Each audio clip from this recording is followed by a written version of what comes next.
Assalamualaikum warahmatullahi wabarakatuh. Perkenalkan, saya Rian Irawan, NIM 2012-22060. Baiklah, saya dari kelompok 6 akan menyampaikan materi tentang penempatan pegawai. Pengertian penempatan pegawai menurut Gomez mengemukakan penempatan pegawai adalah merupakan serangkaian langkah kegiatan yang dilaksanakan untuk memutuskan apakah tepat atau tidaknya seseorang pegawai ditempatkan pada posisi organisasi tertentu. Berikut adalah akibat dari kesalahan dalam penempatan pegawai berdampak pada 1. Meningkatkan absensi. 2. Timbulnya konflik. 3. Meningkatkan kecelakaan kerja. 4. Meningkatkan labor turnover. 5. Menurunnya semangat kerja. Selanjutnya, beberapa faktor yang perlu dipertimbangkan dalam penempatan pegawai sebagai berikut. 1. Faktor latar belakang pendidikan. Latar belakang pendidikan yang dimiliki pegawai selama mengikuti pendidikan sebelumnya harus dipertimbangkan, khususnya di dalam proses penempatan pegawai tersebut untuk menyelesaikan tugas pekerjaan serta mengemban wewenang dan tanggung jawab. 2. Faktor kesehatan jasmani dan rohani. Kesehatan erat kaitannya dengan sumber daya manusia. Pekerjaan-pekerjaan yang berat dan berbahaya misalnya hanya mungkin dikerjakan oleh orang-orang yang kuat, mempunyai fisik sehat dan kuat, sedangkan sumber daya manusia yang fisiknya lemah dan berotak cerdas dapat ditempatkan pada bidang administrasi, pembuatan konsep, atau perhitungan-perhitungan. 3. Faktor pengalaman kerja. Banyak perusahaan lebih cenderung menerima sumber daya manusia yang berpengalaman dibandingkan dengan sumber daya manusia yang belum berpengalaman, karena yang berpengalaman lebih cepat menyesuaikan diri dengan keadaan. 4. Faktor status perkawinan. Status perkawinan dijadikan sumber oleh pimpinan untuk mengambil keputusan dalam rangka untuk penempatan pegawai. Mengetahui status perkawinan pegawai adalah merupakan hal penting untuk kepentingan pegawai, juga menjadi bahan pertimbangan pimpinan dalam penempatan pegawai. 5. Faktor umum sumber daya manusia. Hal ini dapat dipahami karena di lapangan yang membutuhkan pekerjaan bukan saja sumber daya manusia yang berumur muda, tetapi kadang-kadang orang yang sudah tua pun atau para pensiunan banyak yang memerlukan pekerjaan untuk menyambung hidup anak dan istrinya. 6. Faktor jenis kelamin. Contoh untuk pekerjaan yang membutuhkan gerak fisik, tentu yang lebih cocok adalah sumber daya manusia pria. Tetapi, untuk tenaga-tenaga sekretariat, loket-loket pelayanan, atau operator telepon, yang lebih cocok mungkin sumber daya manusia wanita. 7. Faktor status perkawinan. Status perkawinan sumber daya manusia perlu menjadi bahan pertimbangan dalam penempatannya, karena banyak pekerjaan yang terang-terangan mempersyaratkan penerimaan sumber daya manusia yang belum menikah. 8. Faktor minat dan hobi. Seseorang akan bekerja dengan rajin dan tekun bila apa yang dikerjakannya itu sesuai minat dan hobinya. Baiklah, demikian penjelasan dari saya. Selanjutnya akan dilanjutkan oleh teman saya. Pengertian penetapan pegawai. Sebelum memahami tentang penetapan pegawai, maka terlebih dahulu kita pahami pengertian pegawai. Dalam pengetahuan hukum kepegawaian ada beberapa pendapat yang perlu dikemukakan tentang pengertian pegawai negeri. Yang pertama, menurut pendapat Kenneth Pickting, bahwa untuk membedakan pegawai negeri dengan pegawai lainnya dilihat dari sistem pengangkatannya untuk menjabat dalam dinas publik. Menurut pendapat Kenneth Pickting, yaitu pegawai negeri adalah pejabat yang ditunjuk, jadi tidak termasuk yang memangku jabatan mewakili seperti anggota parlemen, seorang menteri, seorang presiden, dan sebagainya. Pengertian pegawai negeri menurut pasal 1 ayat 1 Undang-Undang Nomor 43 Tahun 99 tentang Undang-Undang Pokok Kepegawaian adalah sebagai berikut. Pegawai negeri adalah setiap warga negara Republik Indonesia yang telah memenuhi syarat yang ditentukan, diangkat oleh penjabat yang berwenang dan diserahi tugas dalam suatu jabatan negeri atau diserahi tugas negara lainnya dan digaji berdasarkan peraturan perundang-undangan yang berlaku.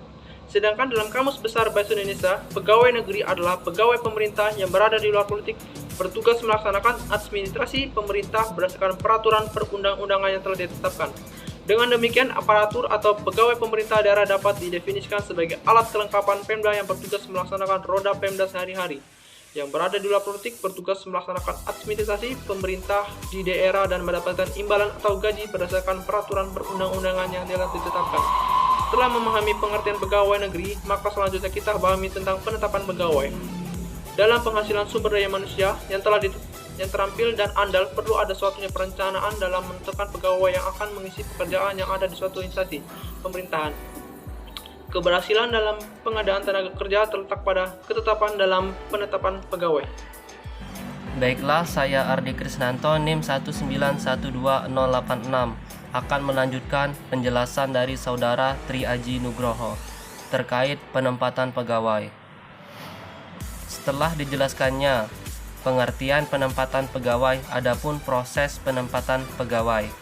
Proses penempatan pegawai merupakan suatu proses yang sangat menentukan dalam mencari pegawai yang kompeten yang sangat dibutuhkan oleh instansi, karena penempatan dalam posisi jabatan yang tepat tentunya akan dapat membantu dalam mencapai tujuan yang diharapkan. Adapun 3 jenis dari penempatan pegawai, yakni promosi, transfer dan demosi, serta job posting program. Promosi merupakan suatu pemindahan pegawai dari satu pekerjaan ke pekerjaan lainnya yang dimana tingkatannya lebih tinggi, baik dari segi penggajian, tanggung jawab, maupun level. Yang kedua ada transfer dan demosi. Transfer adalah pemindahan pegawai dari satu bidang tugas ke tugas lainnya yang tingkatannya sama saja dari segi penggajian maupun tanggung jawab. Dan adapun demosi. Demosi adalah pemindahan pegawai dari satu posisi pekerjaan ke pekerjaan lainnya yang tingkatannya lebih rendah dari segi penggajian maupun tanggung jawab. Dan yang ketiga ada job posting program. Job posting program merupakan program yang memberikan informasi kepada pegawai tentang lowongan kerja dan persyaratannya. Tujuan program tersebut adalah sebagai dorongan pegawai untuk mencari promosi serta membantu departemen dalam mengisi jabatan internal. Assalamualaikum warahmatullahi wabarakatuh. Perkenalkan, nama saya adalah Kania, NIM 19122185 dari kelas 5 RSR Sungai Lilin. Baiklah, di sini saya akan menjelaskan tentang pegawai orientasi. Pengertian orientasi menurut beberapa ahli diantaranya sebagai berikut. A. Mariot Tua Effendi Harian Deja mendefinisikan orientasi dengan suatu program untuk memperkenalkan pegawai baru dan peran-peran mereka, organisasi, kebijakan-kebijakan, nilai-nilai, keyakinan-keyakinan, dan pada rekan kerja mereka. Kegiatan ini biasanya dilakukan oleh Departemen Sumber Daya Manusia atasan langsung dari pegawai tersebut untuk mensosialisasikan nilai-nilai organisasi pada pegawai baru. B. Gary De Seller mendefinisikan orientasi dan memberikan informasi mengenai latar belakang kepada pegawai baru yang dibutuhkan untuk melakukan pekerjaan secara memuaskan seperti informasi perusahaan. Program ini bisa dimulai dari perkenalan singkat secara informal atau dengan kursus formal yang panjang. C. Susilo Marioto, orientasi adalah memperkenalkan para pegawai baru dengan peran atau kedudukan mereka dan organisasi dan dengan para pegawai lain. Program orientasi ini sering disebut induksi karena masalah pegawai karyawan baru bukanlah masalah yang ringan. Dalam diri pegawai baru tersebut mempunyai pertanyaan-pertanyaan yang harus dijawab dan tepat masa pemberian jawaban itulah yang dinamakan orientasi atau induksi. Aspek orientasi dibagi menjadi dua aspek, yakni aspek umum dan aspek khusus. Adapun aspek umum, A. Sejarah berdirinya instansi atau lembaga. B. Nama-nama pekerjaan dan fisik. C. Layout peralatan fisik. E. Aturan-aturan dan kebijakan instansi lembaga. F. Buku pegangan pegawai. G. Skala gaji. H. Masa cuti. I. Bimbingan kerja. J. Program pensiun. K. Perkenalan dengan rekan kerja. L. Keamanan kerja. M. Tujuan akhir. Adapun aspek khusus berkaitan langsung dengan pekerjaan dan dimensi yang lebih rinci, diantaranya A. Kondisi kerja. B. Upah dan jaminan sosial. C. Program kesehatan dan keselamatan. D. Program pelayanan. E. Deskripsi jabatan atau pekerjaannya. F. Tempat peralatan pekerjaannya. G. Teman atau bawahan dalam pekerjaannya. H. Dan lain-lain sesuai dengan kebutuhan penyesuaian diri. Tujuan pengenalan orientasi. Pengenalannya mempunyai beberapa tujuan, diantaranya menanamkan rasa memiliki dan bangga terhadap instansi, mengurangi kekhawatiran berkaitan dengan pekerjaan baru, membantu melaksanakan pengembangan kontribusi dari anggota tim, menjelaskan standar mutu yang menjadi ukuran kinerja, membangun tanggung jawab bagi pertumbuhan dan perkembangan pribadi yang dibagi antar pegawai dan manajemen. Manfaat orientasi. Manfaat yang didapat dalam orientasi antara lain sebagai berikut.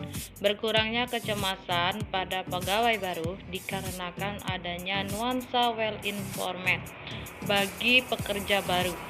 Dan dengan berkurangnya kecemasan tersebut, pekerjaan mereka akan menjadi lebih baik maupun mengatasi masalah yang disebabkan kritikan dari penyelia atau rekan sekerja, karena karyawan mendapatkan masa orientasi dengan baik dan mempunyai harapan kerja yang lebih baik, efisien, dan efektif.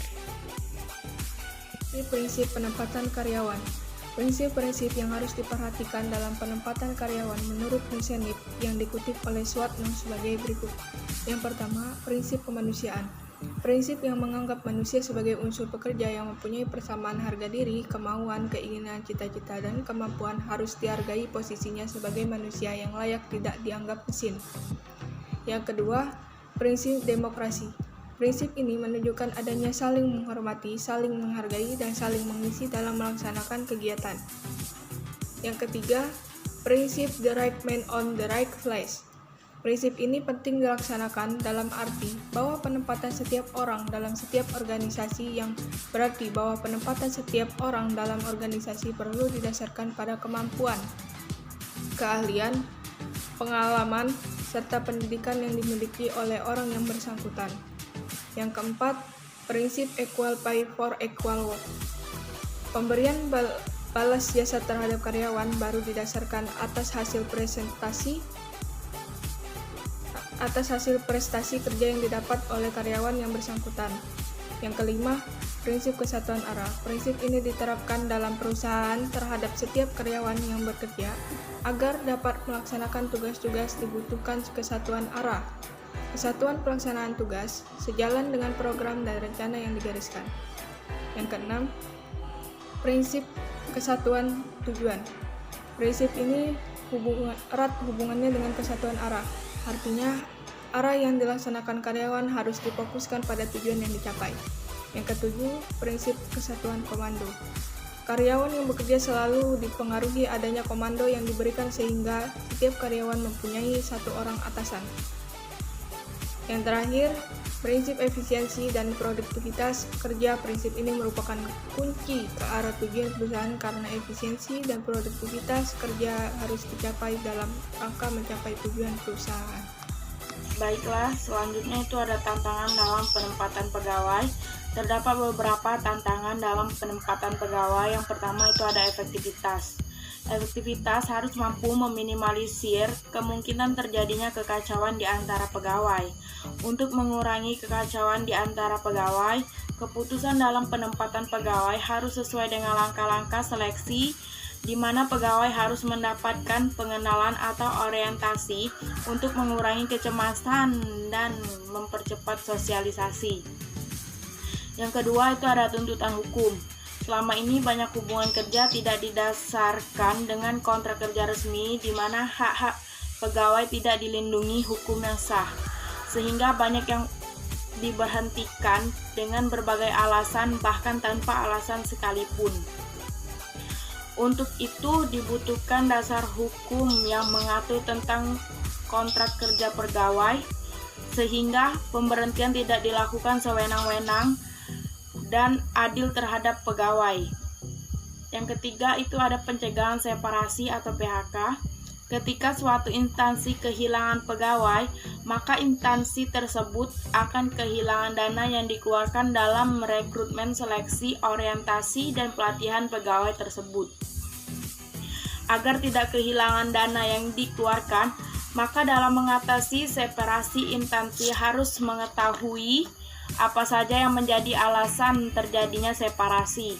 Selama ini, banyak alasan terjadi separasi, antara lain pengunduran diri sukarela, kematian, layoff, dan terminasi. Seperti yang saya sebutkan tadi, itu ada pengunduran diri sukarela. Pengunduran diri sukarela dapat dikurangi dengan meningkatkan kepuasan kerja, pekerjaan yang menantang, dan kesempatan untuk tumbuh bagi setiap pegawai. Nah, selanjutnya itu ada kematian. Kematian merupakan rahasia sang ilahi yang tidak dapat diprediksikan. Untuk itu, kesehatan para pegawai harus diperhatikan dengan menyediakan waktu untuk berolahraga bagi setiap pegawai. Diharapkan dengan meningkatkan kesehatan pegawai, umur mereka menjadi panjang dan dapat bekerja lebih lama. Selanjutnya itu ada layoff. Layoff itu pengunduran diri sementara atau cuti. Layoff disebabkan oleh beberapa alasan, diantaranya itu ada kesehatan, masalah keluarga, pendidikan, rekreasi, dan lain-lain.